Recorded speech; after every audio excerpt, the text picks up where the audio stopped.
ഷൂട്ടിങ്ങുകൾ നടക്കാറുണ്ട്. എന്നാൽ ഞാനിതുപോലെ ഷൂട്ടിങ്ങിനെ കാണാനായിട്ട് അവിടെ പുറത്ത് പോയി കാത്തുനിൽക്കും. ക്യാമറാണെന്ന് വിചാരിച്ചിട്ട് എത്രയോ തവണ ഈ ഓഡിറ്റോറിയുടെ പുറത്ത് കാത്തിരിക്കുന്നു. അപ്പോൾ അങ്ങനെയൊക്കെ ഉണ്ടായിട്ടുണ്ട്. അവിടെ നിന്നൊക്കെ ഞാൻ സിനിമയിൽ അഭിനയിക്കാനായിട്ട് ആഗ്രഹിച്ചു. അങ്ങനെ ആഗ്രഹിച്ചു, സ്വപ്നം കണ്ടു എന്നൊക്കെ ഉള്ളൂ. പക്ഷെ ഞാൻ അതിനെ പ്രതീക്ഷിച്ചിട്ടുണ്ടായിരുന്നില്ല.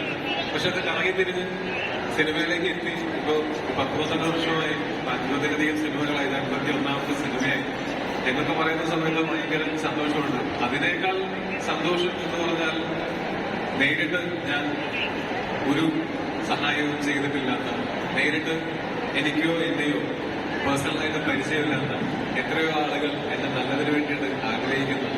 എത്രയോ ആളുകൾ എന്നെ അൺകണ്ടീഷണലി സ്നേഹിക്കുന്നു. അത് ഞാൻ തിരിച്ചറിയുന്നുണ്ട്. ആ സ്നേഹം തിരിച്ചുണ്ട്, തീർച്ചയായിട്ടും ഉണ്ട്. അത് ഞാൻ പ്രകടിപ്പിക്കുന്നത് എന്ന് പറയുന്നത് എനിക്ക് ഈ സ്നേഹം ഉണ്ടാവാൻ കാരണം സിനിമയാണ്.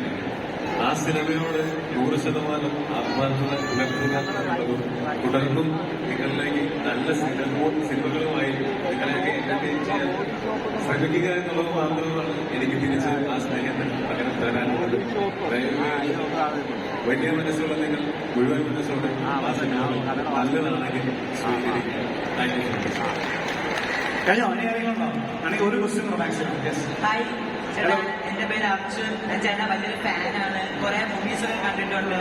അപ്പൊ ഞാൻ ചോദിക്കുന്നില്ല, ചേട്ടന്റെ മക്കളുടെ കയ്യിൽ കുറെ ഗിഫ്റ്റ് ഒക്കെ കിട്ടിയിട്ടുണ്ടോ? ചേട്ടൻ മക്കൾക്ക് മിന്നൽ മുരളി പോലുള്ള ക്യാരക്ടേഴ്സ് ആണോ ഇഷ്ടം, അതോ AR റഹ്മാൻ പോലെ മണിയനെ പോലുള്ള ക്യാരക്ടേഴ്സ് ആണോ ഇഷ്ടം? എന്റെ മക്കൾക്ക് തീർച്ചയായിട്ടും മിന്നൽ മുരളി പോലത്തെ ക്യാരക്ടേഴ്സ് ഭയങ്കര ഇഷ്ടമാണ്.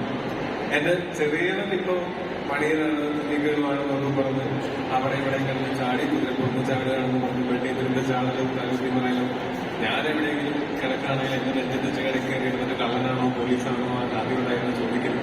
ഇതൊക്കെ തീർച്ചയായിട്ടും.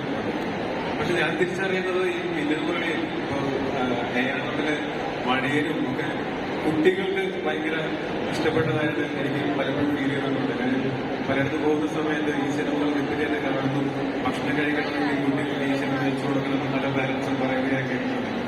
അപ്പോ അവരൊക്കെ വളർന്ന് വലുതാകാൻ വേണ്ടി കാത്തിരിക്കുകയാണ്. അപ്പോഴായിരിക്കും എന്റെ പ്രായം ഒരു 4 ഇവരൊക്കെ വളർന്ന് വലുതായിട്ട് എന്നിട്ട് ഞാൻ സിനിമകൾ ചെയ്യും.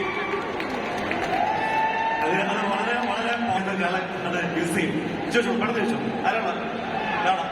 Hello Tomino. Hello hello. ഞാനിപ്പോ ഇപ്പോഴല്ല, ടോമിനോ എവിടെ പോയാലും ടോമിനോയുടെ വിത്ത് മാറാത്ത ഒരു ചോദ്യമായിരിക്കും ബേസിൽ ജോസഫിനെ റിലേറ്റ് ചെയ്ത്. കാരണം നിങ്ങളുടെ സൗഹൃദം തന്നെയാണ്. എന്നാലും ചോദിക്കുകയാണെങ്കിൽ എപ്പോഴെങ്കിലും ഒരു തോന്നിയിട്ടില്ല, കപ്പാത്താലും ഈ ഒരു രക്ഷയില്ലല്ലോടെ നിലക്കൊണ്ടെന്ന് തോന്നിയിട്ടുണ്ടോ, പറഞ്ഞിട്ടുണ്ടോ ബേസിനോട്? അങ്ങനെ പറയേണ്ട കാര്യമില്ലല്ലോ. കാര്യം എന്താ വെച്ചാൽ ഇപ്പം കഴിഞ്ഞ ആഴ്ച കൂടെ ഞങ്ങൾ വിളിച്ചൊരു അവാർഡ് ഫംഗ്ഷന് പോയിട്ട് തിരിച്ചു വന്നു.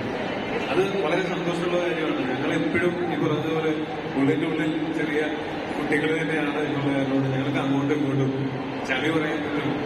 ഞാൻ പറയുന്ന ഒരു ഏറ്റവും മോശം